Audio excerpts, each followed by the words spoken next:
কার্তিক কেন 6? একটু কনফিউজিং লাগছে তাই না? কার্তিক তো বিবাহিত, তাও আবার দুটো বিয়ে।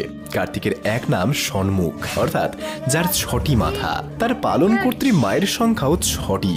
কৃত্তিকা নক্ষত্র, তার স্ত্রী ষষ্ঠী, আদ্যাশক্তির 6ষ্ঠ অবতার, যার পুজো হয় ছট মা হিসেবে। প্রচলিত ধারণা অনুযায়ী জন্মের 6 দিন পরই কেন বিধাতা লেখে নবজাতকের ভাগ্য হয় 6ষষ্ঠী।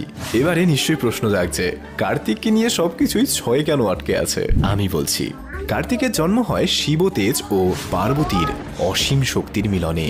সেই তেজ ধারণ করেন অগ্নিদেব। সেই শিবশক্তির ঊর্জার তেজ সহ্য করতে না পেরে অগ্নিদেব সেই পিণ্ডকে নিক্ষেপ করেন গঙ্গায়।